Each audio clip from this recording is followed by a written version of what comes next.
Welcome to the Calyrex Game Corner's Pokemon D&D campaign, featuring Cindy, a hot-headed teen with a penchant for arson; Gimli, an admirable father seeking to reunite his family; Elodie, a fun-loving baker with a whimsical heart; and Schmidt, a courageous young man searching for his purpose with a duck. Together, they make the Packo, and this is Dunsparce Drampa.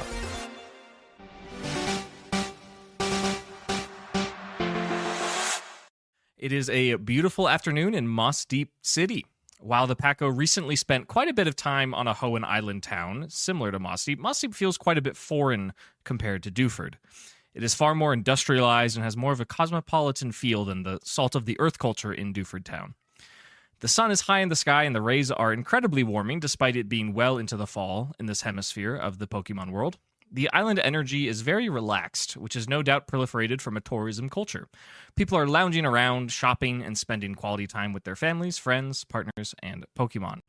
Palm trees sway in a gentle, salty wind as waves lap against the western beaches and the eastern rocky cliffs. There is a small crowd gathering on a hill to the south with pleasant wooded shade to enjoy their lunches away from the sandy beaches. Let's start by checking in with Cindy and Gimli following their successful gym challenge, enjoying their afternoon on the beach. Wingle are squawking overhead as they elegantly hover on the breeze, and various species of wild seaside and ocean Pokemon are engaging each other in various ways in the tide. How are Cindy and Gimli enjoying their time? I'm doing the very dad thing of like you're just building a sandcastle as efficiently as possible, and there's nothing else that can stop you. Land in the sand, sandcastle time. There's just no. Yeah. Oh yeah. The switch is turned on. Like you start digging a hole immediately. Yeah. Start creating that sandcastle. Perfect. Do you have anyone helping you out? Yeah, I think I would bust out. Like I would definitely have like my whole squad just out. We're all building a sandcastle together. You can have up to 6 now. So would you please name the 6 who are helping you build a sandcastle? Yeah. Oh my god. So this is quite the eclectic group of people. But I got Trevor, Bean on the beach. Oh no, that's a monstrosity. But he's just enjoying himself, like no expression. Yeah. But he's definitely just like helping with the whole process. Lasagna, Bud is out on the beach. I got Roger the Regirock. Oh, Regirock too. Okay. Fuck yeah, dude. Yeah, hell yeah. Hilarious. He's just helping me out, and I guess I got a 6th. So who do we have out now? Let's bring Gus. Sure, why not? We love Gus. Gus the Slowpoke. He's just taking his time. Yeah, that's fantastic. No, very eclectic group of monsters assisting Gimli. Onlookers who spend too much time looking might be surprised and or frightened and or experience a whole array of emotions. But needless to say, with all these powerful rock types and a talkative Bud and an enthusiastic Slowpoke, Gimli will build an extraordinary sandcastle. Trevor and Roger the Regirock are particularly skilled in this craft. This is like they are elementals of this element, so they can help you make the most grandiose castle that you could possibly want. It would be fun if you rolled. Just add like a 12 to it because you're going to get helped out a lot. And also add, we'll just say your strength. So give me a strength check plus 12. Okay. So strength plus 12 gives me 31. Yeah, okay, that checks out. Yeah, it's phenomenal. It's going to take some time, and we'll check in with Cindy, but it is like a sand chateau. It's got like working water systems and everything. There's like a fountain. Yeah, I did all the piping myself. It's really a work of art, honestly. Cindy, I want to check in with you. What is your beach activity? Cindy, being the unhinged, fire, chaotic child she is with all of her Pokemon, or the 6 that she can have out, is like running in and out with like the waves of the water, like the birds that like run away from the water coming in. Like standing on the wet sand, and then the water starts coming in, it's like, oh no, run away. Just doing that with the Wingle? Yeah. Perfect. With all my Pokemon. Oh, yes. Which would be... Yeah, list them off, please. Soli, Jack, Fang, Cookie, Larvastar, Basket. Izzy's in the box. And I do have Trubbish, so Trubbish might be out with us as well. Oh, are you going to send out Trubbish? Yeah, why not? He will have to make his classic con save. Let me do that. DC 12. I don't think his con's very high. It's a 19 on the die. Oh, great. He can stifle back his vomit this time. He's still very stinky, but no immediate barf. Something about the sea breeze helps you kind of quell the nausea a bit, and he is pleased to be joining a very powerful-looking Ninetails, the new monster that is Fane, the Salamence, mighty quadrupedal dragon with giant red wings. Quite intimidating presence to be out on the beach. Basket, kind of just the minecart full of coals, and Fane, the bipedal tiger, the Incineroar. I might have missed Jack. one. Oh, yeah, I said Fane. Sorry. Jack. Jack is the bipedal. And Larvistar, the Larvesta. Yeah, Larvistar is probably the one who's the worst at this little game because they got tiny little insect legs. And they're already all low to the ground. Maybe they're riding on Fang. There we go. That's cute. Yes. That's or on Basket. Let it be known that when Jack, let alone Fane, enter the beach, the Wingull are done. They're like, nope, I'm going to look for fish somewhere else. I'm not going to compete with these guys. And you guys have a good little time just dipping around in the waves. I will have you make a good old classic perception check, please, Cindy. We're famously good at these. Nat 1, baby. Yeah, baby. Gotta love consistency. That's Famously what it's all about. Cool. No additional notes, Cindy. You're having a great time. Hell yeah. There is a moment where like you kick up some sand and it blows into your face and all of your senses are completely destabilized for like a solid 30 seconds. You're like, and you like can't smell, you can't hear, you can't see, and like it's all in your mouth and it feels awful. You're like, I've been cursed. But eventually you get all the sand out. Yeah. So Gimli made a fantastic, amazing sandcastle with the help of the one legendary Pokemon that might be able to help him the most with that task. And then Cindy is having some fun on the waves. Now let's probably check in with the other two. Schmidt and Elodie, following your gym challenge, you identified a Mr. Mimeosas franchise not far from the Scientific District. You approached the bar as a recent Moss Deep City gym victor and noticed none other than your favorite formerly evil power couple, Archibald and Maximilian, seemingly on vacation. Archie is dressed in aquatic apparel, very much like Schmidt's scuba suit. However, Archie's is much more tight, and it's resisting against his rippling muscles. Overall blue with accents of white. He has also a gold snorkel hanging around his neck, and he's wearing flippers on his feet. Maxie has managed to make himself comfortable for vacation by identifying the only lawn-sleeved Hawaiian shirt in existence, red with black and white floral patterns, and his khaki pants appear to be the long-legged version of cargo shorts, with pockets that are bursting full of trinkets that he believes may prove useful at some point. Archie immediately recognizes the two of you and says, well, Keela all it all, I'll be running into those two blasted Quacko Packo at a Mr. Mimeosas yet again. And he goes in for a handshake for each of you. Do you shake his hand? I'm going to pull both of them into a hug. Oh, you're going to do the power move, but bring it to a hug. Yeah. Sure. Yeah. Just throw a d20 at that. Yeah. Schmidt will 19. Take a respectful step back while this is going down. Okay, sure. Archie got an 18 on his d20, so it's like, yeah, he's like surprised. He's like, yeah, we're tight. Like it's so cool. Yeah. He leaves from the hug and he pats you on the shoulder and he says, "I'm gonna call you my niece now, okay?" And then he goes to to shake Schmidt's hand. Do you shake his hand back? Yeah. Okay. Schmidt will do like a dainty kind of little, not like exactly limp hand, but like not like he's not gonna match his grip for sure. Okay, cool. Just d20 that just for fun. 18. Nice. Okay, also very good roll. Archie just seems really pleased to be seeing the two of you. He's maybe had something to drink, and he's definitely a social guy, but he likes you guys a lot. What can be said? That's kind of just the truth of it all. Now ask me to make a perception check. Hold on. What are you trying to do something? Do you need something to do? No, I just I had a high roll. I felt like I needed to get a low one. Okay, sure. Fuck it. Roll it. It's a 3. Yeah, okay, cool. After this exchange with Archie, Maxie will kind of swivel in his stool and much more calmly will reintroduce himself and give a gentle nod, and he'll say, "It's a pleasure to see the two of you again. Where's the rest of your party? There were 3 others, correct?" 3? Maxie nods. He says, "Yes, there was the short, older gentleman with the long beard. There was the young, redheaded girl, and there was the pink-haired woman." You can see kind of just like a darkness wash over Schmidt's face as he brings up. Well, we the two of us just came from our gym challenge. Don't know where Cindy and Gimli, what they're up to right now. And we don't really know about Sam either. Okay. I want Archie to roll an insight, but it'd be more fun just for a charisma roll from Elodie, just general, kind of on the vibe of delivering this knowledge. 24. Okay, cool. Maxie analyzes your statement and thinks about it and decides not to speak on it much more because that would be inappropriate and he doesn't want to make himself or anyone else uncomfortable. Archie says, "Sounds like my niece and nephew need a drink. Bartender, get me around for these two." And he signals down to Mr. Mime, who's wearing a food service apron, and Mr. Mime runs around and comes forward and brings out some mimosas, some very fancy mimosas with some fresh squeezed juice directly to Schmidt and Elodie. You can commiserate, chat, drink as much as you like. I am curious how much you are intending to drink in this session.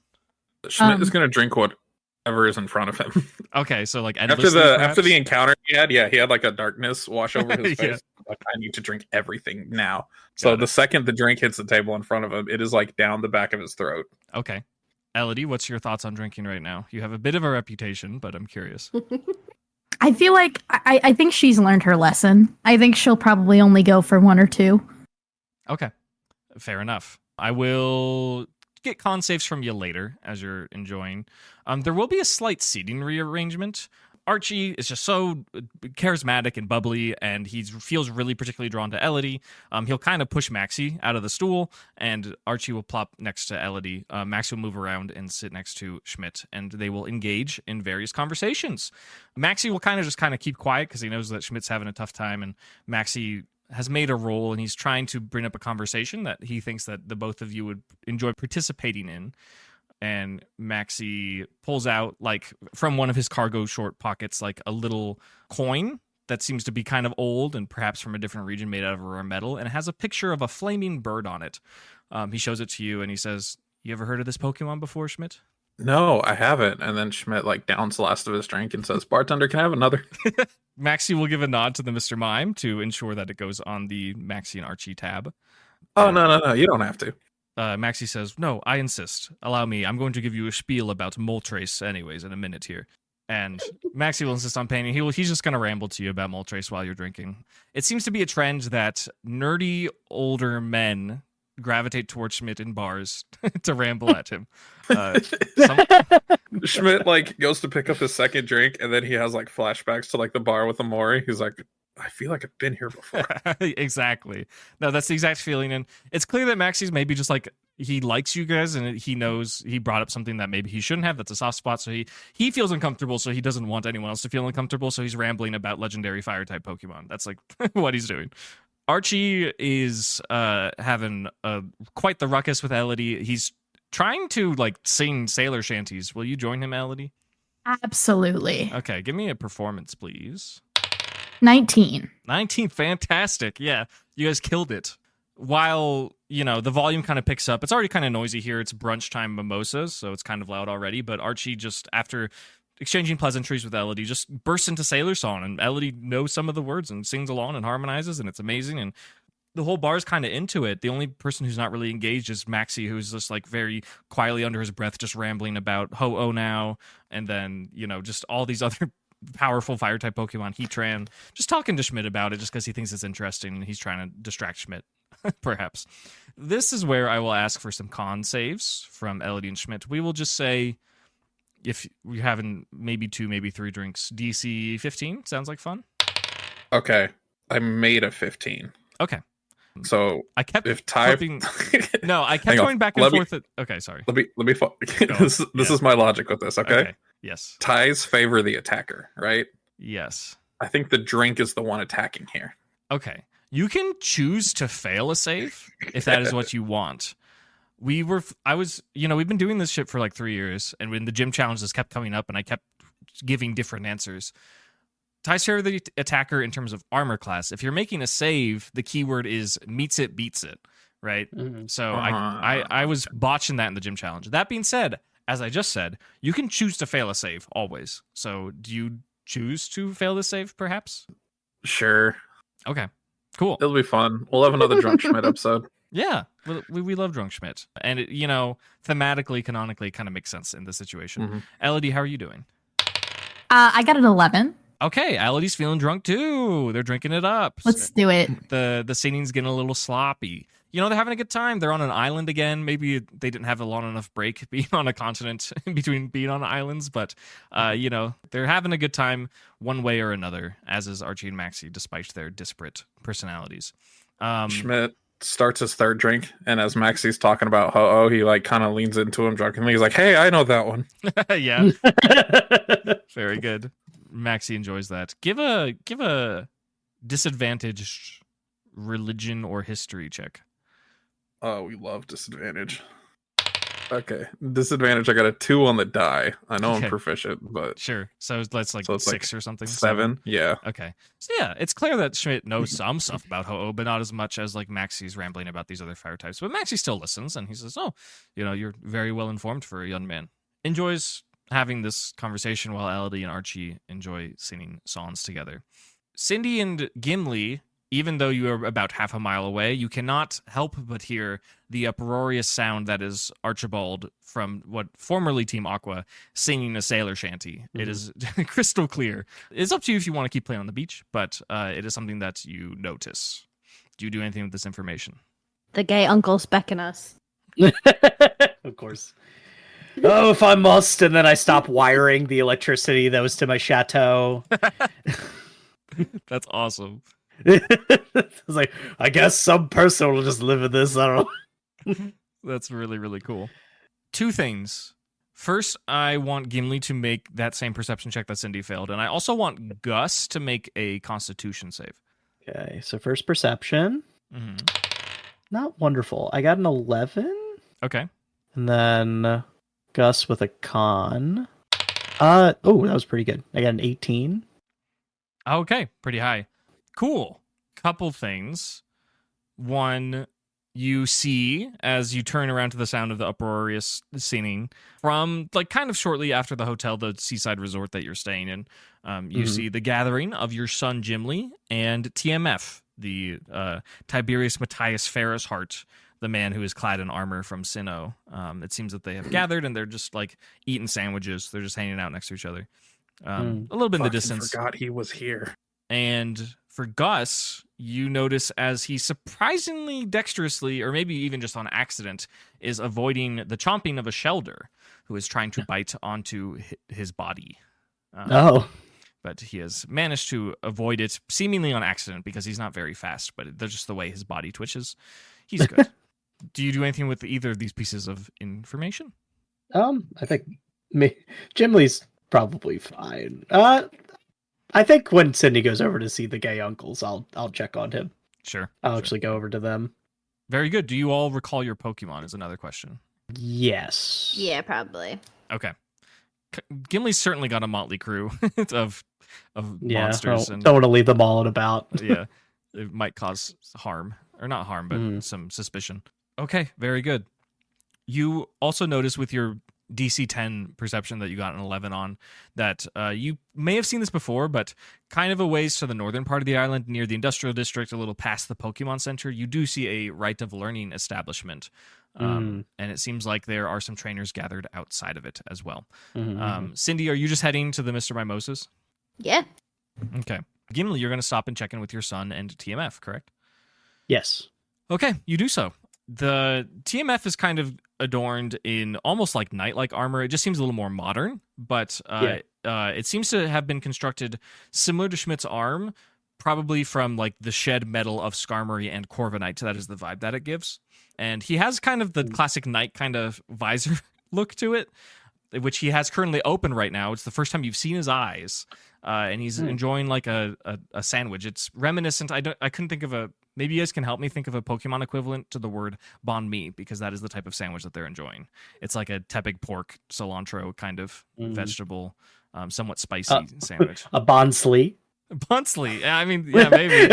Hell yeah. That's pretty funny. Yes, whatever that is, they're enjoying it. For the first time you see part of TMF's face, it's clearly grizzled and kind of scarred. He has dark skin and like light hair, and just like these really deep eyes, and it seems familiar to you as a Sinnohan resident who worked in. Did you live in Canalave or did you work in Canalave? I worked in Canalave, originally from Orbro.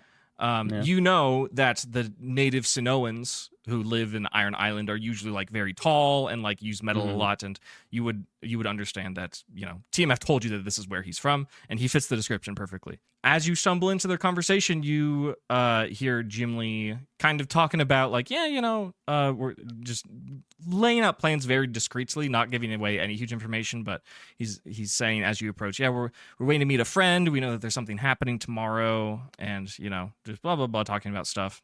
And TMF says, you know, oh, I've heard of your friend. I heard that a powerful trainer of the Hoenn region who is a former champion actually lives on this island. And Gimli's like, oh, it's really interesting. Who is it? Blah, blah, and they're just talking about it. What do you say to them? Just checking what they're up to. So, sure. like, you guys doing okay over here? Got one of the Bond sleeves, huh? They're pretty good. Very good. Yeah, they're enjoying it. Gimli's kind of stuff in his face. He's wearing very relaxed clothes, like very loose kind of swim trunk shorts, tank top. He looks like very chill for like the first time. You can tell that there's still kind of something unsettling going on in his mind, but his expression is very calm. TMF is still like dressed as a knight, and you can only imagine that he feels very hot, but who knows? They inform you that they're feeling good and just hanging around, and Gimli asks if you have any plans for the day and if you want his help with anything.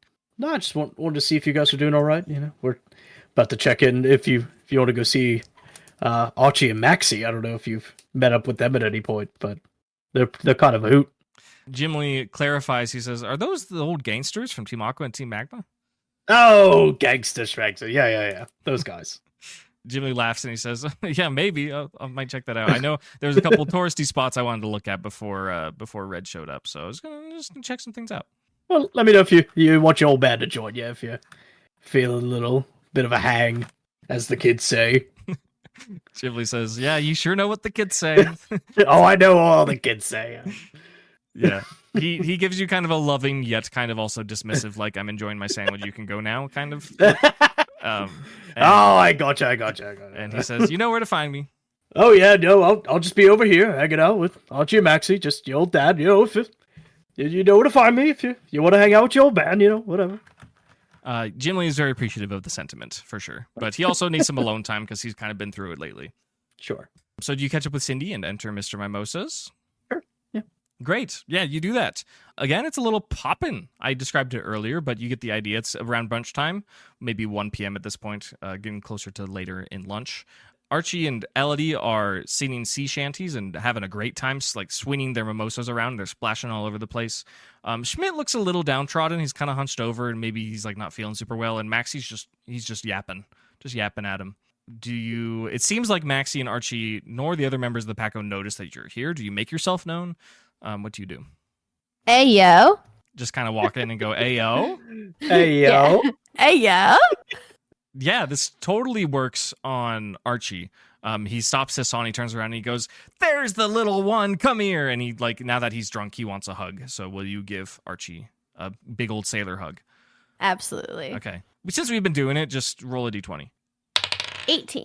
Great. Yeah, you guys are rolling like 18, 19 on these Archie exchanges. Yeah, he gives you a big old squeeze. You feel like your bones might pop out of your body just with how muscular he is, but he definitely doesn't squeeze you hard enough to hurt you. Puts you back down, pats you on the head, and then he turns and offers Gimli a firm handshake, and he looks very stern all of a sudden. Do you shake his hand?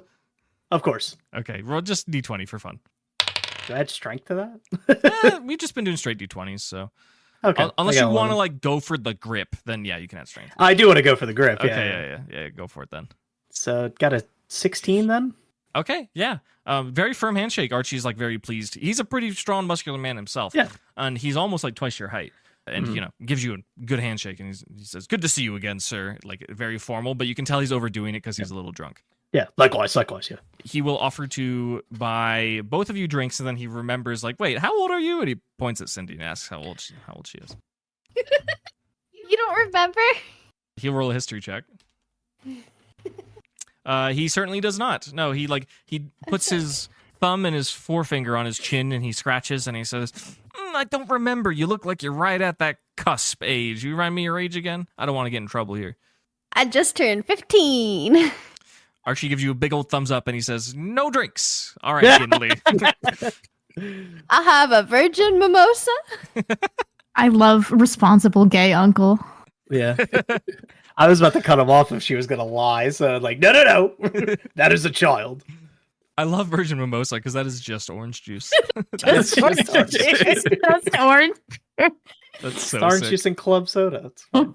Very good. Yeah, I guess they could make it bubbly, right? Yeah. Mhm. Yeah, Archie will pay for your drinks. Do it up. Maxie has certainly not noticed you. Schmidt, you can notice with the DC 11 perception if you want. If you want, you don't have to even roll. So good at just perception checks. Oh, I got a 19. Schmidt notices fucking everything. Schmidt has had so many drinks, he has fucking ascended. You transcended, yeah. Everything that That's happens sick. in the bar is in Schmidt's awareness. Yeah, absolutely. Yeah, there's a date that's going really poorly between some two young kids in the corner. There's a group of like church ladies who all got together. Today's not Sunday. Today's Saturday, I think. Regardless, they just love Mr. Mimosas, and they're having a hoot and hollering time, and they're gossiping about Ethel. Classic old lady gossip. There's some younger kids who are on vacation from like a school maybe in Lily Cove or something, and they're getting stressed about their classes and their tests because it's the new semester. You have downloaded this whole place, and just you are especially cognizant of the Mr. Mimes around you and how they are a little uncanny, but they're doing their jobs well, and they aren't threatening, but they are certainly Mr. Mimes. Do you do anything with this information? Schmidt's gonna walk up to the old ladies and be like, "Oh my god, what did that bitch Ethel do?" Yeah, roll a charisma. I'll give you a slight bonus because you're tipsy. I got another 19. Oh shit.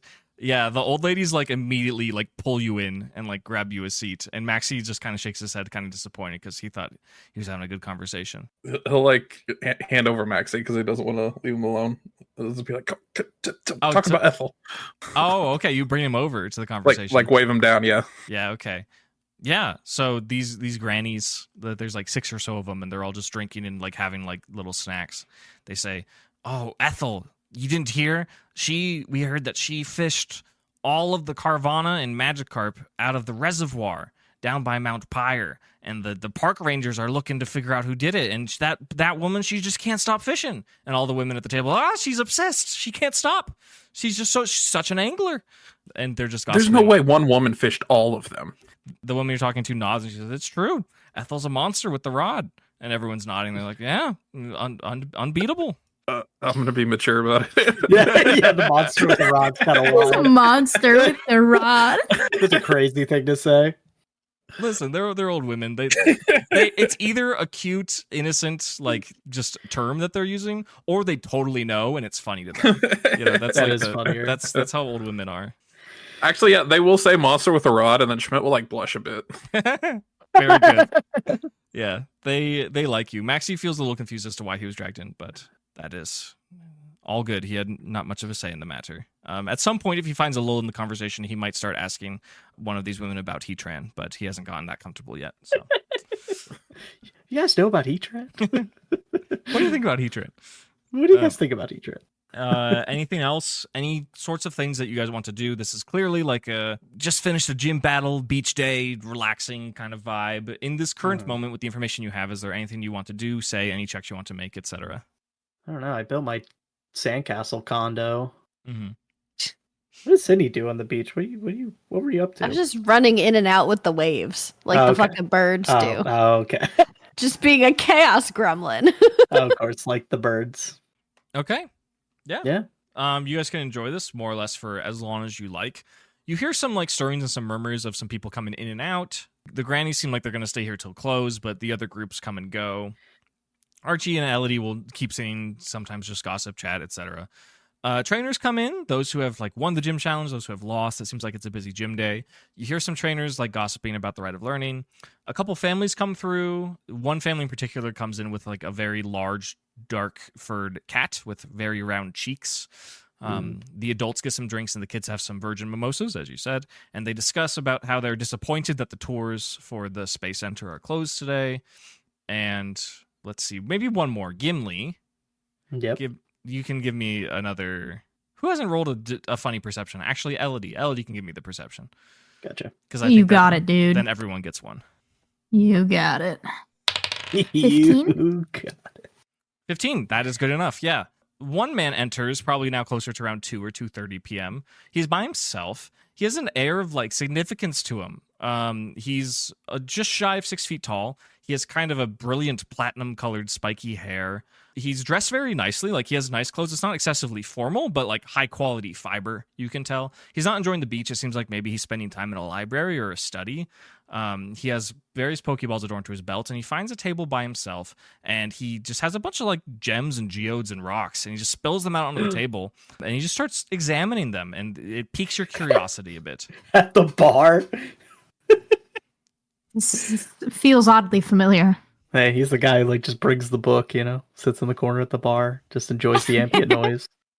You don't have to necessarily do anything with this information, but he has a vibe for sure. Yeah.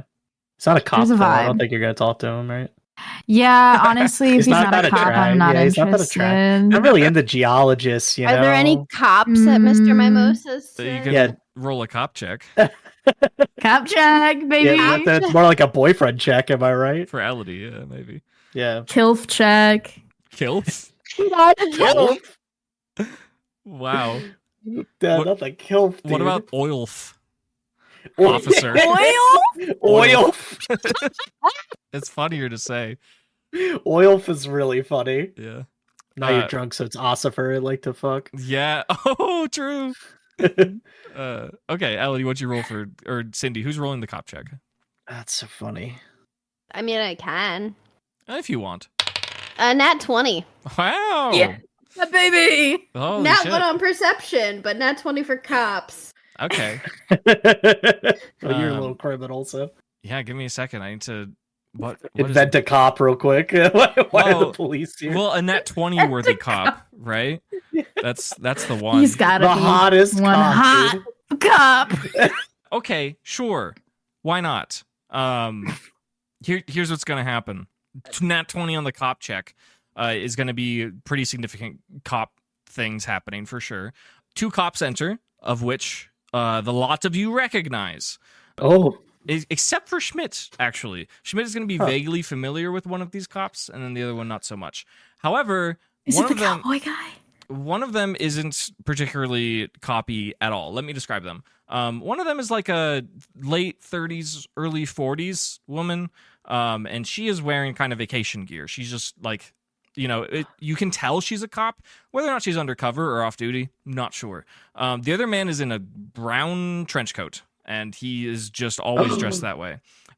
These two were involved in your interrogation for your crimes in Doofertown. They are Delaney and Looker, the international police agent. yeah. I don't know if Schmidt met Looker. I don't know if Schmidt knows who this is, but he didn't make the roll. Nah, I don't think so. Additionally, they come in with Gothitelle, and Elodie gets the sensation that whether or not it's intentional, if you guys tried to leave right now, you would not be able to. Damn it. Oh. Damn it. We got Why shadow did they- tagged. Oh shit, guys, we didn't pay our fucking fines yet. Regardless, Elodie, can you also give me a stealth on that, please? Yeah, okay. Unless you Oh, want shit. to be seen. I not really, no. Oh shit! Oh fuck! Oh, We shit, are fuck. fucked. Are we fighting the cops right now? No. We No. Oh, I got a 15. Okay, cool. Looker and Delaney, you're not quite sure if they're off duty or undercover or whatever they're doing. It seems like if they have noticed you, they don't care, or they haven't noticed you. It's one or the other. They go to the bar and they get drinks from the Mr. Mimes, and they sit and they have a kind of a quiet conversation. Not like hushed, but they're just kind of hanging around. And Looker is like fidgeting with a coin. He's just kind of twirling it between his fingers. And Gothitelle is standing around, and again, maybe Delaney isn't realizing it, but if anyone tried to leave right now, they would not be able to. It's kind of fucked up. Yeah, it is. Seriously. She's just walking around like that. There's people that are just like, I just want to go home today. like, Like, as potentially she dragged anyone else with her. Like, yeah, Gothitelle they're just been like, oh doing god, this. wait. Yeah, there's a whole crowd of people behind them. Yes. That is not the case, unfortunately. But there are, in fact, cops here, too. Pretty relevant cops. Whether or not Elodie wants to strike up conversation with them is a different story. I think we're gonna try to Elodie. lay low. Elodie, do we have to leave? I can dig a hole underground. Fuck. I mean, I think we're fine for now. No, you should go Okay, flirt with cool. Steven Bartender, Stone. can I have another? The bartender will give you another. The Mr. Mime will make eye contact with Archie to verify that he's still paying for it, and it seems that he is. You may enjoy another mimosa. You're still with the grannies, or did you move on? Schmidt's feeling a little social today. He'll move on to A rock guy. He'll start harassing the couple. Oh, who are having He'll a be bad like, date. listen, Bad Oh, the date. he'll be like, listen, you two need to appreciate each other while you have each other because you're not always going to be around. You don't know when a meteor's going to blow up. You never know when the end of the world is gonna happen. It could be in 2 days. Hell yeah. Give me just a charisma on that, please. It could just happen in 2 days, bro. This is with my awesome. modifier. That's a 0 modifier, so that's an 8. Nice, yeah. They're scared, dude. Like they're roughly Yeah, you Cindy's age. you never know. Meteor's gonna come out and shoot your girlfriend in the head. Yeah. Like That's pretty much the vibe. Like he like puts his arm around the guy and he's like, look, you got to be really careful. She could be like an evil leader of like an organization or something. Like you never know. You got to vet these things first. yeah. The girl is like terrified and like looking to leave. The guy kind of like is nodding and he's like, He's you like, might be onto something. Like something's not right with her. Like that's why this isn't gonna work, And the girl actually like kind of is crying and gets up to leave, and then she can't because of shadow tag. So she's like, "What's going on? I'm not evil, I swear." That's so sick. She's actually gonna make a check. Oh, she does great. She sheepishly gets behind Delaney and like taps her on the shoulder, and she's like crying, and then Delaney like immediately knows what's going on. She's like, "Oh yeah, silly me, shadow tag." And then she recalls Gothitelle, and then the girl runs away, and the guy's just like, "Thank you, strange man. Yeah, you know what? It was never going to work. I was trying to tell her that, but I think you gave me some insight that makes me feel a lot better about my decision." Somehow. This man is never going to be in a healthy relationship. No, not after that. again. Every woman, he's like, "Hey, are you part of a secret evil organization?" And it's like, no. Schmidt's like patting him on the back. He's like, I'm glad it worked out for one of us. And then he like sheepishly moves on to the next person. Oh God. Oh no. Chaos and Mr. Mimosas. That's so funny. Seriously, we fucked up this Mimosas. Yeah. Packo's But known now for he rape. can leave without Delaney knowing. That's true. You Yes, could. this worked out nicely. Before Schmidt goes to harass someone new, does anyone else want to throw in a dice roll or do a thing? I'm curious to know if Maxie picks up on the like, you never know when your girlfriend's gonna get hit in the face by a meteor. Sure, yeah. You can roll, and he will roll to see if he notices that. He's quite observant. I have to roll? No, sorry, Archie. No, Maxie. Maxie will roll. Maxie's Okay. rolling, yeah. What did Cindy get? For insight. 17 on the die. Okay. Insight It should only go up, right? is +2. Yeah, so So 19. quite good. Yeah, it's pretty clear that like Maxie was like listening to Schmidt's conversation, and then like there's a look of like recognition. Not a full story explanation, but he's like, that's the source of the problem. And it's clear that he somewhat understands. Anyone else making any sorts of rolls? Now I want to see this unfold. Where do we go next? Elodie, checking. No, I'm all good. Popcorn. You're all good? Okay. Yeah, we're all just like sipping our We're locked mimosas. in. Yeah, we're locked in. Like, oh God, where's he going? We're just now? sitting at It's the bar, like watching this go down. All Fantastic. right, where's it? What table's he going to next, guys? Schmidt will roll a d4 to determine exactly that. Oh, hell yeah. I rolled a 2. Okay. You go over to the important-looking man who seems to be sitting by himself, looking at rocks. He initially seems like he raises an eyebrow as you approach, like he doesn't know who you are. But he, after taking a look, he kind of pulls up a seat and he's like, "Would you like to join me, sir?" Schmidt's like, do you know Omori? You remind me of a guy named Omori. He's gonna make a history check. This man does not recognize anyone by the name of Omori. Is your name also Schmidt? This I'm man- sorry. I've been watching Legends of Arventis, and they're just a bunch of shitters. I'm sorry. No, it's okay. I gotta get good with that kind of shit. That's good. No. They're both named John Jacob Jingleheimer Schmidt. Yes, that is Holy correct. fuck. No. Wait, Uh, his name is my name. This man's name Where is do we go not out? Schmidt. He will say, "I'm sorry, my name is not Schmidt. My name is Steven. I am a rock collector and an enthusiast. Would you care to look at some specimens with me?" I'm not really a rock guy, but I have a rock guy. I know a rock guy that I think he'd be cool to talk to. And he like starts waving down Gimli. He's like, "Hey, Gimli, I got some rocks over here." Wait, there's rocks? Do you join him? Yeah. Yeah, Schmidt I'm like completely sober. stealthily. I just get excited about rocks. Schmidt like as stealthily as he can, snarkingly like shifts places with Gimli. Gimli. Like Very good. it's like a full swap. Like they switch places. Very good. Just a full pivot. Stephen will then introduce himself to Gimli. He says, "Hello, my name is Stephen." Oh, nice to meet you. What you have a collection of rocks here? What are you looking over? He says, "Well, I recently took a trip to Meteor Falls and procured some specimens and thought I would give them a look. Myself and my father, both avid collectors of gems and minerals. Rare stones can be quite magical, don't you think?" I agree. Encountered many in my time as a miner. He holds a mysterious kind of milky purple one closer to his face, and he says, "It's pretty peculiar. It seems that anything that is going to be imbued with significant magic tends to be a stone. Isn't that unusual?" No, rocks are just magical like that. They contain many powerful essences. They tell the story of the world.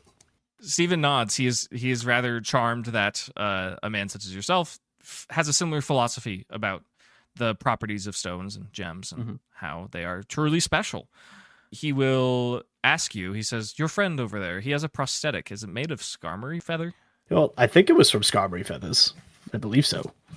Stephen nods. He says, "It seems to be that way, except they have a different quality about them. I wonder if it was a particularly interesting skarmory or if perhaps it was combined with other mineral components." Well, you said you were in Meteor Falls. Did you happen to get to the Draconid village? Stephen looks curious. He says, "Oh, that place is usually shrouded in secret, and it's quite the trek to get there. Have you been there yourself?" As he redirects the question. Oh yeah, of course. There was a skarmory there that was quite peculiar. It might have been where he got the feathers from it. Stephen's going to make a roll of sorts. He has intuited that despite your charming and friendly and just kind of boisterous demeanor, he is realizing that there's more than meets the eye to you, Gimli. I am a transformer, yes. Stephen Gimli turns into a truck. Drives away. Oh no. Not again. Oh, I gotta roll out. Sorry. Yeah, Stephen says, "Yes, I've been there before. It's been quite some time. I do know it's quite difficult to traverse to. The properties of the stones in Meteor Falls are quite significant, quite unique. It's always a pleasure to spend some time there." As he continues parsing through the rocks. Do you mind if I pass through with you, take a look at some stuff? I'm always captivated by new rocks. Stephen says, "My pleasure. Happy to join in the festivities with another stone enthusiast." Lovely. Sure. Roll a... Rock check. Yeah, just a rock check. It would be intelligence for sure. I want to give you proficiency on it, though. Okay. 17. Yeah, pretty good. You can identify some of these. Some of them are valuable to your line of work. Some of them are not. You know that some of the ones that are valuable to your line of work contain components that are utilized in the construction of technologies like box links and pokeballs and things that are used for trainers. You see others, like you find a geode that you're pretty certain that if you smash it open, you would find a revive crystal in there. There's some pretty unique stuff going on. While you're parsing through these, you could see at Stephen's hands, he has like really incredible jewelry. He's got some fingers, he's got some rings on his fingers that are just like giant, like incredible stones. Really, like someone with a lot of wealth would have to procure those, no doubt. Anything else? Anything else for Gimli and Stephen while they look at rocks? I don't think so. We identified some key ones, so I think it'd be pretty cool. Okay. Before I move on, Stephen will say, "You must be a pretty powerful adventurer if you have found your way to Draconid Village in the past. I would recommend if this is your first time here, pay a visit to the Rite of Learning. They may do you well." I think that was my next stop anyway, but I appreciate the advice. He says, "Of course." Schmidt has found his way to the table like behind Gimli. And he like kind of half turns around and whispers to Gimli, like, "Ask him his last name." And then he dives on the floor and rolls away to the next table. Just rolls away. Yeah, he does do that. We're Yeah. gonna get kicked out of this Mimosa. Maybe just Schmidt. I will not ask him his last name. Okay, great. I will ask Schmidt to roll a disadvantage stealth check, please. Oh, hell yeah. That roll. It's giving very Potter musical. You're not wearing your cape, are you? Or are you wearing your cape? Yeah. Oh, Schmidt's definitely wearing his cape. Okay. Oh, he definitely like flourishes the cape before he rolls, like Yeah. his name, and then like, full man. crossover, like Very good. Shit. What is spelled? It's Dex. I know this. I rolled really low, but Schmidt is stupid. Yeah. That's plus 10 on spell check, so that's a 12. Okay, yeah. The whisper that you give to Gimli was really not a whisper. You kind of like almost shouted it at him. And then you threw yourself on the floor and you did it kind of loud, kind of hard. It's like a Please, thud. just death drop into a snake slither out. pretty much. Yeah. Please roll a d6. Oh, I'm taking Damage for the death drop. That's a 5. 5, yeah. You take 5 points of damage. Hell as yeah. you just fall on the floor after shouting, ask him his last name at Gimli. Death drops onto the floor. Additionally, the stealth roll was not quite high enough to not attract the attention of Looker and Delaney. Delaney will kind of like swivel in her seat and watch you like slink away on the floor and roll her eyes.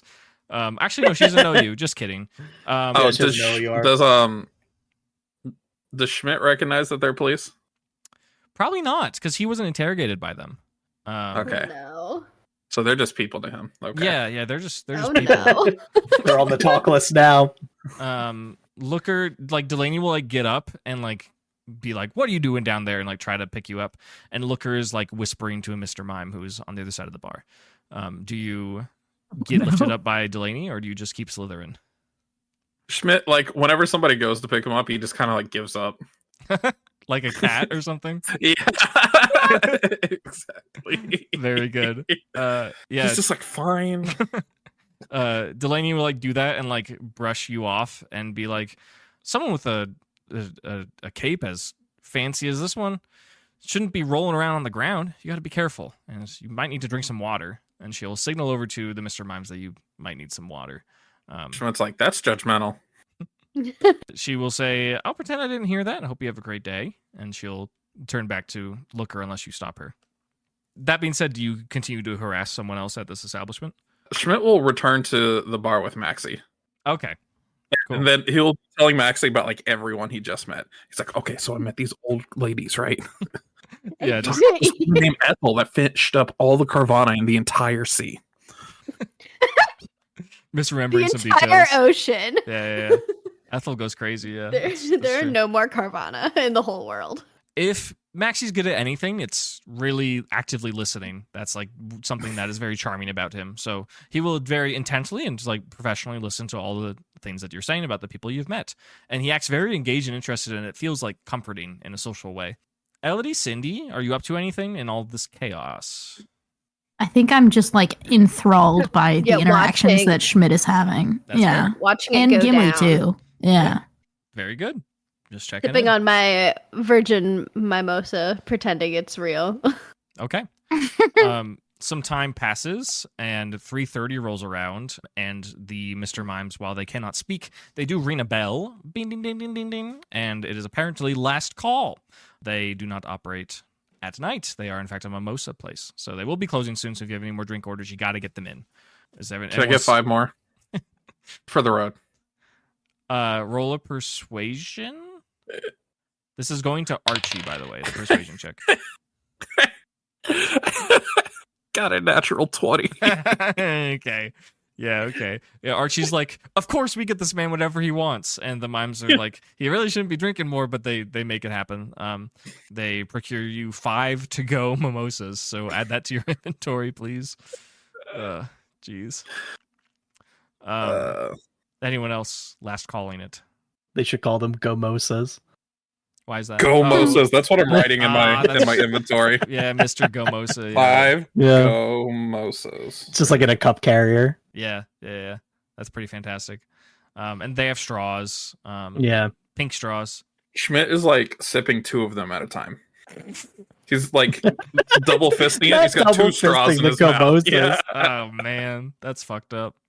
You're fucked Oh. up. Oh my god, it's like the recreation of the photo from like, or the drawing from the first time where he's got 2 Kebabs. We have the 2 kebabs. Yeah. It's just Yeah. Always Gomosas! Always Oh double my fisting. God. Full Some things never change. Yeah, as much as Schmidt has changed, some things never change. That's really special. Elodie, do you have any final things you want to talk to Archie about? So Gimli, do you have any final things you want to talk to Steven about? Well, I actually want to ask him why he's looking at these in this Mimosas. Sure. Steven will tell you. So I have a house here. This is where I spend most of my time, is in Moss Deep City. But sometimes I get all cooped up and I get too in the zone, and I end up ending the day and realizing I haven't interacted with anybody. And while I still don't love interacting with people, when I get out in public and do my kind of private activities, I feel more included and involved. And as an Elite Four member, I feel that it's important that I get to know my community in some way. And this has just been a good practice for me to be more ingrained with the community. Oh, you're in the Elite Four, huh? That's impressive. Steven nods. He says, I used to be champion. Oh, incredible. So, well, I mean, I got to ask you about the state of governmental affairs. I haven't heard anything from May. I don't know if you have. Not happening. Roll a persuasion.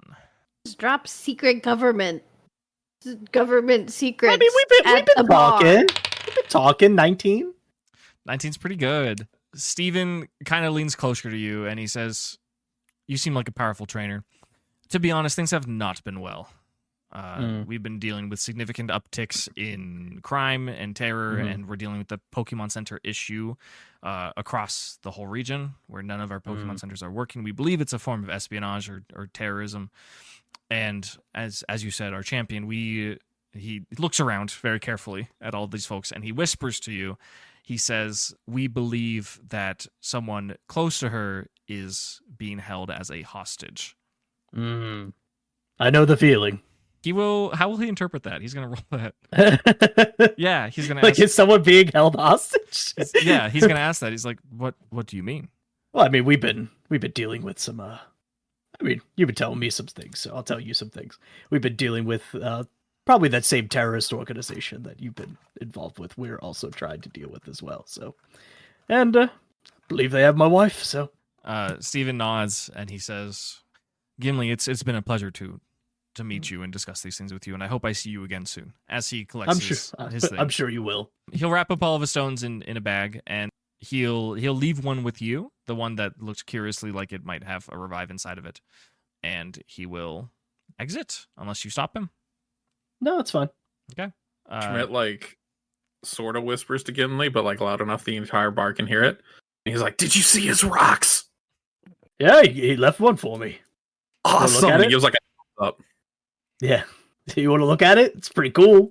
Schmidt gets up out of his chair and then he stumbles and falls on the ground. Oh, okay, yeah, that makes sense. No. I was gonna have you make con saves for penalties, but you're kind of just doing it anyways. So. Yeah, you're signing your own penalties. Yeah, it's got you covered. It's fine. Don't spill your Gomosas. Yeah, be careful with those. Those are valuable.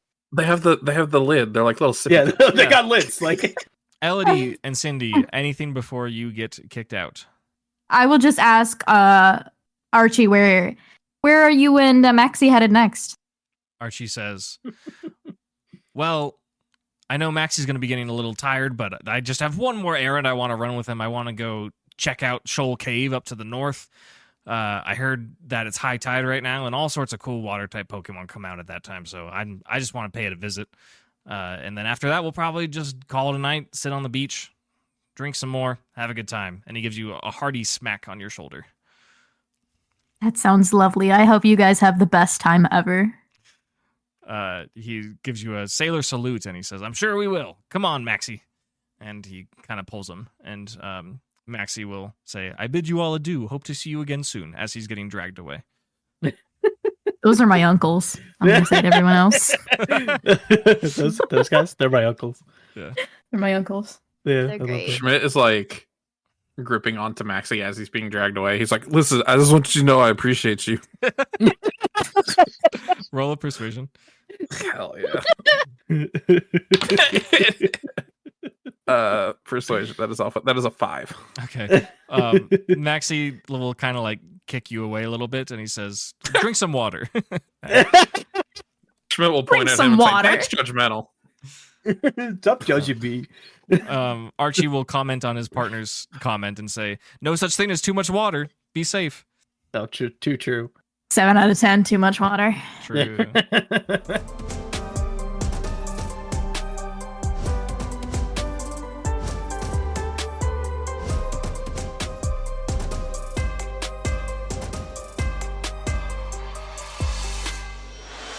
Right, we head into the rite of learning. Let's do it. Drunk rite of learning. Drunk rite of learning. Very good. Yeah. Oh, we didn't yeah. take the wagon with us, did we? Fuck. The wagon is in fact at the berry farm. Fuck. Fuck.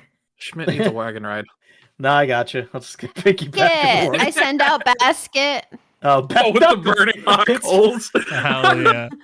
I tell basket to cool her jets a little bit. Okay, have basket roll in nature, cool your please. jets. Okay, the vision in my head is like Schmidt gets thrown by Gimli on top of basket, and it lands with like a, you know, like when like a piece of meat hits like a grill or something, like it's Yeah. yeah. I mean, we'll see how well basket does here with the nature check. What is nature based on? I think it's wisdom, right? Mm-hmm. Okay. It might be So- int. Is it int? I never remember. No, I'm pretty sure it's wisdom. It's like experience based. My It says int. sheet says int. Oh, is it? Well, It? then it's Okay. int. Yeah. Roll int. Int is not good. That is -2. Yep. So it's DC 10. 9. 9. Okay. Not It was 11 on the die. Yep. So -2 is 9. Basket tries her best, but cannot cool her jets. Gimli, are you throwing Schmidt onto the coals? Oh, that's probably not such a good idea. I'll just carry him. Okay. Very good. We could put the gomosas on basket. Ew, they're gonna be boiling gomosas. Oh, That's God. horrifying.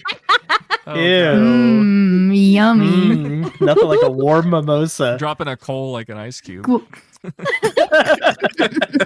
Or like it's one of Oh, those TikTok God. videos with like the flaming orb. Yeah. You know? A flaming hot Oh, balls. God. Yeah. I love those. God. No, let's not do that. Yeah, Yeah, so sounds horrible. you get kicked out of Mr. Mimosas. It's about 4 p.m. You are in the corner of like the industrial district. You're on a higher elevation over on the eastern part of the island. Like it gets hilly and less sandy and more grassy. You see a little ways to the north, slightly to your right, I suppose. There's the Pokemon Center.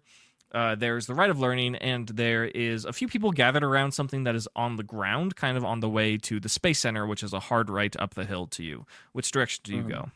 Probably towards the rite of learning, yeah? That's where we're going, guys? Yeah. Rite of Learning? Rite of learning time. Mhm. Okay, very good. You enter a relatively new looking building. You understand that this kind of organization is new to this region, coming from a different region. And there's a big sliding glass door that opens up. There's no line or anything to enter, and you are greeted by a man in a lab coat. He is holding in his arms, he's trying to manage holding a clipboard with a pen, as well as a medium-sized kind of brown, fluffy fox Pokemon with large ears. He spins around, and he realizes that there are trainers here, and he says, "Oh, welcome. Welcome to the Moss Deep Rite of Learning. My name is Dr. Claude Magnolia. What can I assist you with? Are you all trainers?" We are, yes. He starts scribbling, and he says, "Oh, fantastic. Exactly the type of people that we need to see." He says, "At this Rite of Learning, we specialize in the investigation of a phenomenon known as infinity energy. This is an energy that is generated by all sources of life, but particularly Pokemon, and particularly when they undergo certain effects, transformations, or specifically evolution. If you would like to assist in our studies, you are more than welcome to. I would ask to evaluate Pokemon that you suspect may be on the brink of evolution, and if you would allow us to trigger that evolution within the confines of our laboratory, we can gather their infinity energy, and you will have unevolved Pokemon. What do you say?" Ooh. I Yeah. take out Key Lime immediately and shove her towards them. Okay, sure. You do that. Yeah. Dr. Claude Magnolia says, "Oh, this is quite the particular Curlia. What makes you suspect that it's ready for evolution?" I can feel it. Fantastic. Schmidt. Also, they told me that at the other Rite of Learning. Claude asks, "Oh, which one is that?" Rustboro, I think? Yeah. He nods and he says, "Okay, understood. You may be thinking Petalburg, but Yeah. Same thing. yes, of course, Dr. Takao Cosmo, he was assisting me. To be frank, Yeah. all of our institutions are concerned with this topic recently, but ours in specific has this technology present to harvest this infinity energy. So Yeah. by all means, if you're ready, you may do so." I did catch an interjection from Schmidt. What were you trying to say? Schmidt was just going to be like, he's going to go through all his Pokemon in his head and realize all his Pokemon are fully evolved, and he's going to say Fooey, and he's going to throw down his 2 empty Mimosa cups and then pick up 2 more and start sipping again. Oh God! So you're gonna spill them everywhere? No, they're empty. Oh, He finished them. Oh, they're empty. Got it. He's just littering. Yeah. Okay, perfect. As he Just litters, littering. a quadrupedal Pokemon comes and picks them up. It looks similar to the Pokemon that's being cradled in Dr. Magnolia's arms, but instead of a brown fluffy fox, it seems sleek and kind of an icy blue, and it has features that seem quite cold to it. It blows a gust of wind from its mouth, and it pushes the cups into a corner where it is able to put them in a trash can. Nice. Elodie, Dr. Magnolia will put Curlia in like this chamber, key lime into a chamber, and just close a door on it. Do you consent to the, not experiment, to the procedure? Yes. Okay. You see as there's like Curlia, or I should say Iron Grace, key lime is bombarded with like some sort of ray or energy, and mysteriously, and in a way that shocks Dr. Claude Magnolia himself, she does not become encompassed in a brilliant white light. Instead, tiny little like green, like almost pixel-sized images begin apparating all over her body, running up and down. And for a moment, it seems that like she's like fully disintegrated into like a matrix, basically, just like a series of codes and numbers. And then they begin to expand and build and enlarge. And then the chamber like fills with a smoke, and you can't see anything from it. There's a capsule on the side of the chamber where this procedure is happening that fills with like a brilliant greenish glow. And Dr. Magnolia removes it and cautiously opens the door. A steam kind of billows out, and standing before you is a fairly metallic, robotic-looking creature, bipedal, resembling both Gallade and Gardevoir simultaneously. It's an Iron Valiant. Congratulations.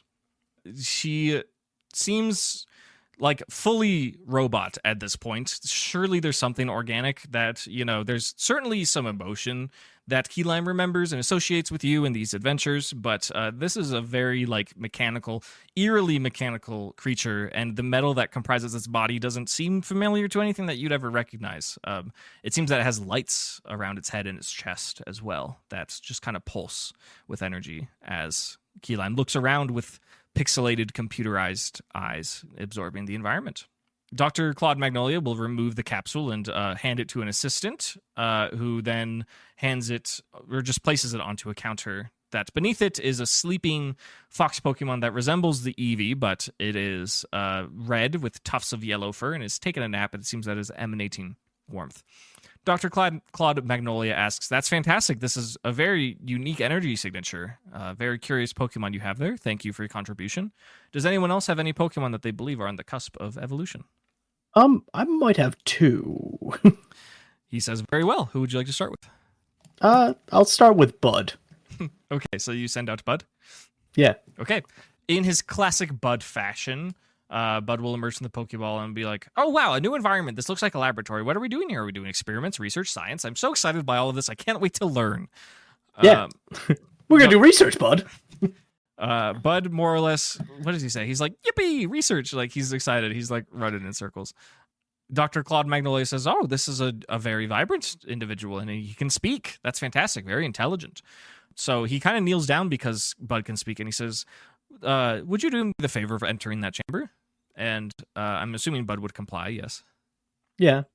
Okay. I would think so. Bud will walk in. He can't stay still, though. He's just spinning around, and he says, "Oh, boy, I can't wait to see what happens." And Dr. Magnolia reconfirms your consent for the procedure. Yep, good to go. Okay, fantastic. He flips a switch on a control panel, and again, the rays are emanating within the chamber, and unlike Key Lime, there is a very traditional, classic, what you're used to, brilliant white light that fills the chamber and empties into the capsule on the side.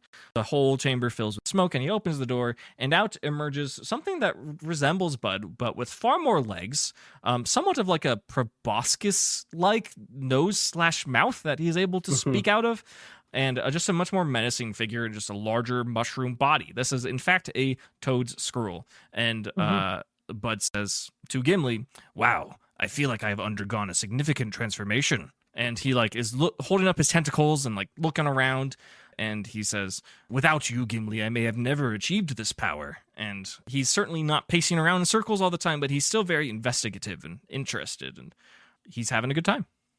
Yeah. Mellow it out a bit. That's nice. Yeah. Do you leave him to observe, or do you recall him? Well, I'll leave him to observe a little bit. Sure. We'll hang out. Dr. Magnolia asks, you said that you had an additional one? Yeah, I have the slowpoke. It seemed like the Shelders were attracted to his tail, so I wasn't sure if that meant something. Dr. Magnolia says, oh, yes, slowpokes do give off a pheromone when they're about ready to evolve. Very curious, though. Slowpoke does, in fact, have a branching evolution. So if you are correct that your Slowpoke is indeed ready for evolution, if you would prefer to evolve into Slowking, you would have to procure a King's Rock. Otherwise, it will evolve into Slowbro. Do I have a King's Rock? Hold on. I might. I don't. Okay. What is a King's Rock? It's a rock in the shape of a crown. Oh, in the shape of a crown. Yeah. Cran. Cram. I do not have one, so. Okay. Dr. Magnolia says, additionally, if you were in possession of Galerica twigs, there would be additional forms that the Slowpoke may be able to evolve into, but those are rather hard to come by. King's Rocks are more common. Yeah, for sure. Slowbro is fine if that's more than capable. Dr. Magnolia says, we'll give it a whirl. And he replaces the capsule on the machine with a new empty one to harvest the infinity energy. And without giving, excessive detail, once again, the process happens. Rays bombard Gus the Slowpoke, who isn't really realizing that anything's happening. A brilliant white light fills the chamber and is siphoned into the capsule that Dr. Magnolia removes, opens the chamber, and standing before you is a bipedal Slowpoke. Much hardier looking, much bulkier, and on its tail is some sort of creature that is canonically understood to be Shelder somehow, but instead it's a spiky, spiny creature that has appeared on Slowpoke's, or I guess Gus's tail. And Dr. Magnolia says, it is quite peculiar. While we are on the beach and in the ocean, I'm not sure how these Shelder are managing to find their way into this evolution process, but they always manage to do so. Yeah, they always find a way. It's interesting. Yeah. So you do, in fact, have a Slowbro. Congratulations. Who's next? I kind of want to. I don't know if Larvastar's ready yet. You can always try it to see what happens. Yeah. What is Larvastar's level? 8. Okay. But I did give her the EXP Gordon. They watched the gym battle. Right. Yeah, that's true. So there's a little bit more there, hopefully. Yeah. I'll let Larvastar out and see where we're at. You can have Larvastar try, sure. Dr. Magnolia says, oh, Larvastar. This one's constitution seems quite formidable. Perhaps this one was bred. Are you a competitive breeder? It was a gift. The egg was a gift. Dr. Magnolia nods and says, well, whoever gave it to you has a knack for Pokemon breeding. This is one of the healthiest Larvesta I've ever seen. If you'd like to subject it to the procedure and so we can harvest the infinity energy, we are welcome to do so if you're ready. I hold out Larvastar, like look him in the eyes and be like, are you ready? Roll a Pokemon handling. Oh, that's a 2 on the die. My Pokemon handling's +6, so 8. 8, okay. Not great. Larvastar does like squirm and wriggle and squeal, but you can't interpret what it means. You just aren't in touch with this little buggy guy. But you do it regardless. We'll give it a try. Okay. You put Larvastar in the chamber, is subject to the rays, and lo and behold, does begin to glow a brilliant white light. It seems that the XP gourd and the experience watching the gym battles was in fact sufficient. And the chamber opens, and you are greeted with a hardy, beautiful moth that has a black thorax and white fur all over its body, and just brilliant red glowing wings that, as they flap, they produce heat, and they drop like little scales or spores that give off intense heat. And it is a beautiful, fantastic, impressive Volcarona. Congratulations. Hell yeah. Dr. Magnolia is thrilled. He says, oh, we haven't had trainers with this many contributions in a long time. This is fantastic. Are there any other Pokemon that we can trigger evolution for? Can I try Blueberry? Sure. What level is Blueberry? I believe he's 8. Okay. Double checking. Yes, confirmed 8. Okay. And was also watching like the gym battle and stuff, right? Right. He was taking notes. Okay. Yeah, very good. Did Patricia participate at all? I don't think Patricia did. Did she? I don't think Patricia did, actually. You're right. Patricia was in the lineup, but it never actually hit the field. Right. Yeah. Okay. Yeah, that's fine. Blueberry, the fluffy Altaria, or not Altaria, fluffy Swablu, will be handed over to Dr. Magnolia, and he says, oh, very well, a native species. And we'll insert Blueberry into the chamber, and the procedure begins. A new capsule fills with brilliant white light. And it was in fact sufficient. This is about the same level that Patricia evolved into Altaria, and the chamber opens, and you see, in fact, another Altaria. However, this one is very different from Schmidt's. It reminds you closer to Tomatoma's, but not quite. It is incredibly fluffy. Its features of its beak and its talons are not nearly as predatory as Patricia's are. It's a very cute guy, just really ready to be fluffy and sing it up. He kind of waddles over to Elodie and is much larger now, potentially rideable. Again, not as large as Patricia, but just a really splendid Altaria to hang around with. Congratulations. He's a cute guy. He's a very cute guy. Very charming. All right, fam. How do we... I've been, like, not wanting to evolve Basket, because then Basket's no longer a Basket. You don't have to evolve Basket. Yeah, you definitely don't have to. He'll have... I mean, if you do want to, he'll still have the essence of Basket. He's still But you Basket on certainly the don't have inside. Right. Just imagine a Colossal walking around just carrying shit. Like it's tiny little stub arms. He's like, I just miss carrying stuff, bro. I mean, we could try. I feel like we're gonna need the evolutions, because why else would we be having this opportunity if it wouldn't help us with our adventure later? Mm-hmm. I'll send out Basket and see how they feel about it. Sure, yeah. You send out Basket. You hand it over Basket to Dr. Magnolia to check it out, see if it works. Yes. Okay. Dr. Magnolia will usher Basket into the chamber once again, load a new capsule up to the side of the device, and subject it to the evolution rays. However, this time it does not work. It appears that Basket has not quite reached the evolution threshold that it needs to achieve its final form. Dr. Magnolia retrieves Basket and says, I'm so sorry we were on such a hot streak, but it seems like this one's just not ready. It's fine. It's fine. It's fine. I'm not mad about it. It's okay. It's whatever. Any other attempts? Trubbish isn't mine, and I don't know if I would get in trouble for just throwing Trubbish out. I don't know if I want to deal with a Garbodor right now. When he throws up, it's fucking massive. Yeah, it's fucking Dude, bad. we all like die. Yeah, the room passes away. He just comes to Thursday. It's like, does he throw up? Like, oh god. So Trubbish is like really, really little. It's like level 6. It's a little guy. Dr. Magnolia says, well, we do have busier times of day. You can always come by on a different day. If you ever change your mind or want to try something new, you're more than welcome.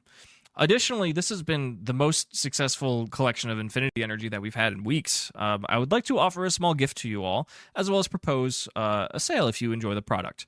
He pulls out a small tray that has 4 individual small, little like oval-shaped, little like, they look like tiny pieces of paper. They're mostly like blue, maybe a hint of green or yellow on them. He says, this is a product that we are able to create using infinity energy, and it is quite expensive and quite rare and hard to come by, but thanks to your contributions, I'm willing to give you all a sample. This is known as an ability patch. This can unlock a Pokemon's hidden ability if you so choose. Please collect these, and if you would like to procure more, we do create them here. However, they are a little expensive. We produce them for 400 Pokemon dollars. Ooh. Ah. Oh, I need to review everything I know. This will probably take the rest of our session, but let's take some time, think about it. Is there anything that you want to ask about what it will do? Because I know that this is all like new stuff here. So let me know. If anyone has any questions, I'm here to answer them. Yeah. Do we get to pick the ability, or is it just like the secret hidden ability? So It's the hidden one. It is the Pokemon's Right. hidden ability, and if you aren't familiar with that, you could just ask me. You can use Bulbapedia, you can use Cerebi. They're all going to be similar to their in-game effects, but not all of them will be identical. So Jack gets his hidden ability. Melissa, go. Oh What my is God. We it? already Do have it, Intimidate. yes. Yeah, but it'll get more intimidate. But he Yeah, has we love Blaze. Oh, It's Yeah, truly you up want to you. Blaze Intimidate? sucks. You only have one free one, so keep that in mind. Mm-hmm. I will say Bubblegum has been liquid voiceless, Mm-hmm. and I have hyper voice. That is true. But I do That- have that is Sparkling important. Aria now. I do have Sparkling Aria now, though, so I do have another damaging water type move. But And Oblivious is so good in D&D. that's all I'll though. say. Who gets Oblivious? Slow, bro. Slow, bro. So, bro. Right. And Regenerator would require switch out still. Correct. That's I kinda just weak typed in this. Patricia into the Showdown Builder.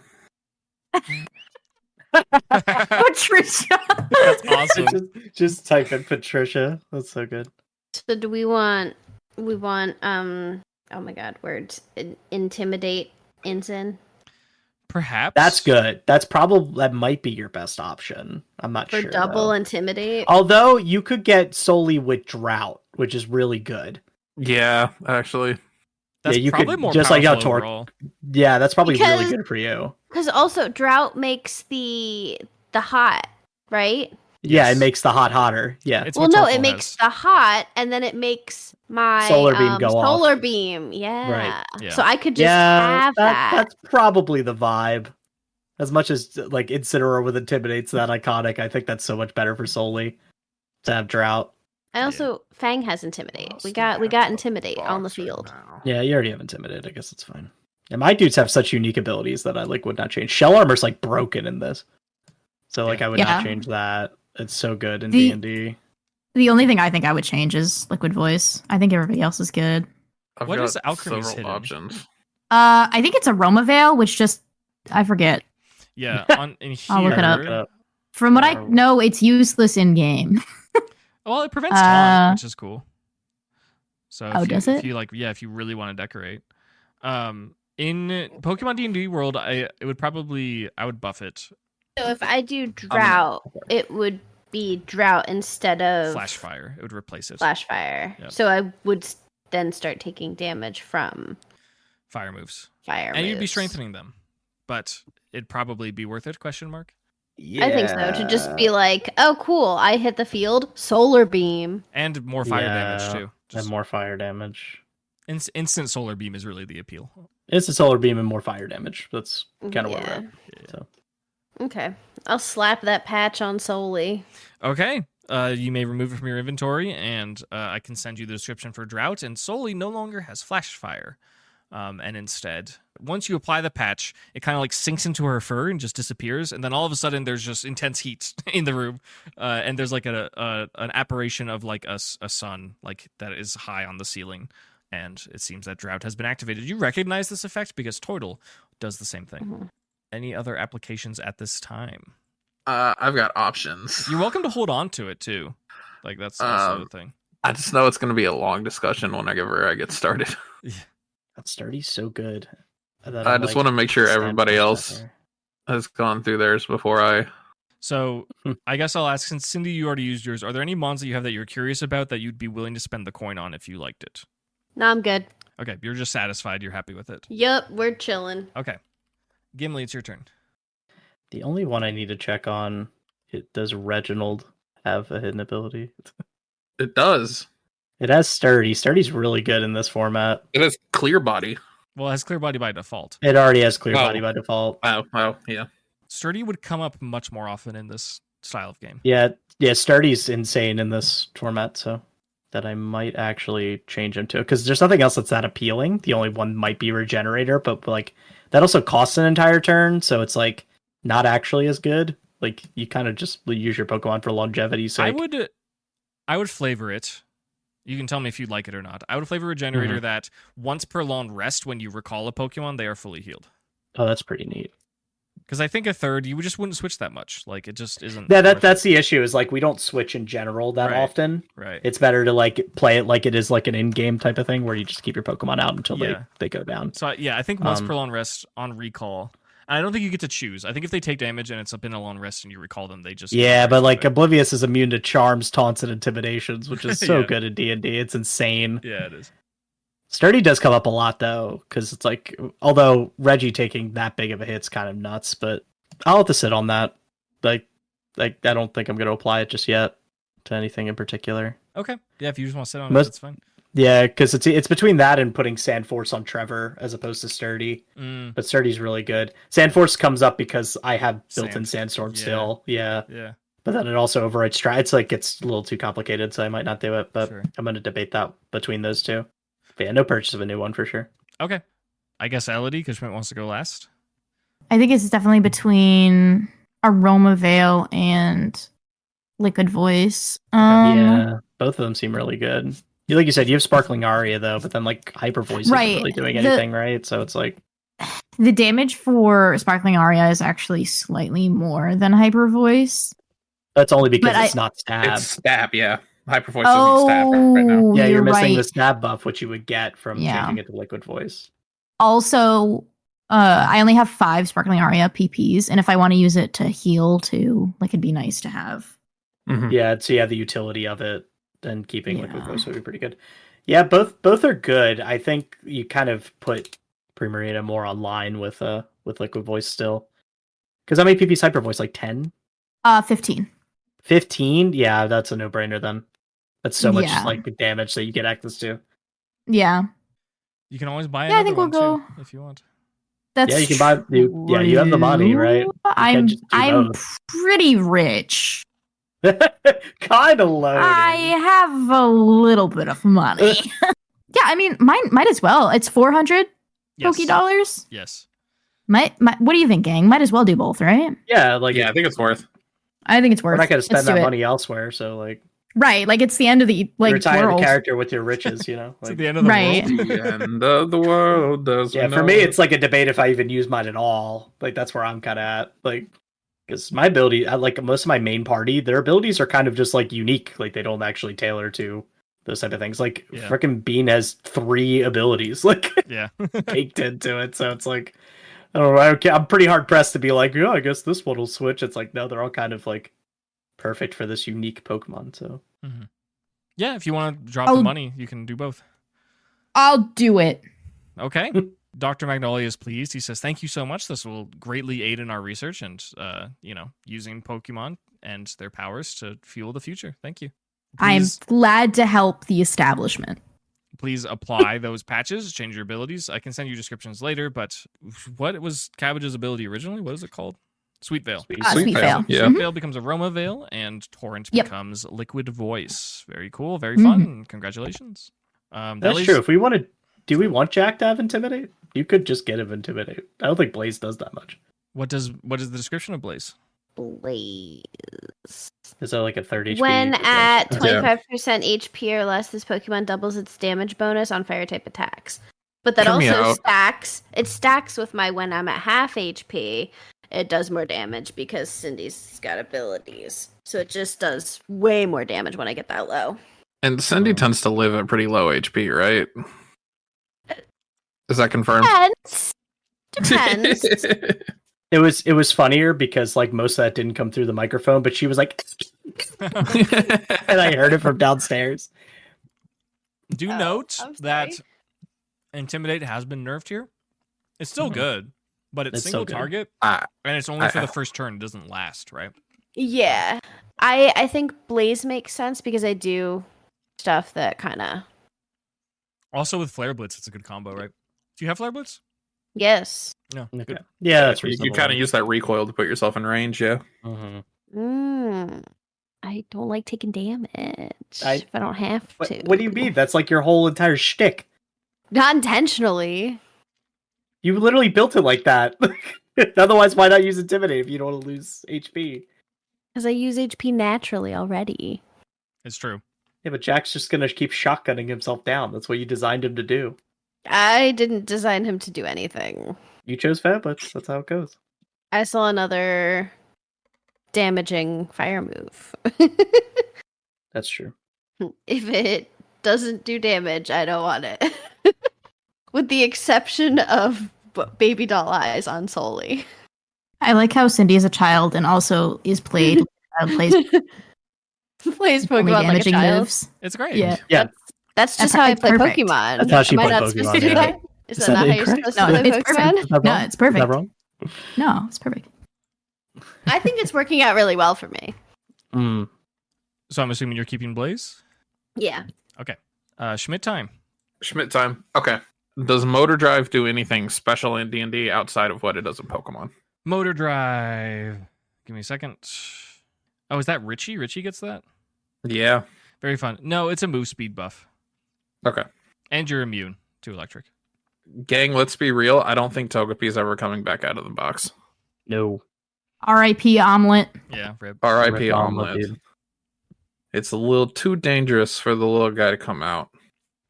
I'm sorry, Kira. Togepi is not getting super luck. Damn. But that's Quacko's son and or daughter. Well, whenever times are peaceful again, they can live a peaceful life, and Quacko can take them to duck school, and it'll be perfect. What's Quacko's hidden? That's last on the list. We're getting there. Okay. This is weak armor. Do anything special, or is it also just a move speed buff? That's a tricky one. So yes, it's a move speed buff, and you also drop your AC, and it stacks up to Drop 5 your times. AC. Okay. Which, if it's going to be good on anyone, it's going to be one of Schmidt's Pokemon. But it's a little risk reward thing for sure. Mm-hmm. Is that Skarmory that gets that? That is Skarmory, yeah. Got it. Could be All cool. right, what are the big ones? Talk me through Gale Wings. Ooh. Yeah. So priority is weird here. It's weird to do. I think it would have a couple different effects. I think for one time at the start of combat, if using a flying type move, you can just go first. It doesn't matter your initiative roll. But you wouldn't take your turn in your actual turn later. And it would only be Talonflame's action. Later in the initiative order, when it gets to Schmidt, then his other action would pop. But at the start of battle, at full HP, you get that. Additionally, Right, it'd be like T0, right? Yeah. Like something like That's that. that's how Call of Cthulhu works. yeah, it'd be Mhm. like it's like a surprise round for Talonflame, basically. Yeah. I would probably also just give a generic +1 to flying type to hit, just at all times. Yeah, since it only works once. Yeah, Mm-hmm. Pretty cool. Just to I get a like that. Yeah, surprise round. Decent. Talonflame has been in the box a while and is pretty low level. Talk me through Protein. What mon gets that? Oh, Kecleon. Kecleon, yeah. Yeah. God, Schmidt has really cool mons. What? Yes. Yeah. That's funny. It's kind of exactly what you think. It's like color change, but for yourself. I will come up with a calculation where you just add more damage. I'm not sure what exactly, but yeah, you use a move and you change your type. Okay. Color change seems more useful. Yeah, especially with the skill swap combo we've got. Yeah.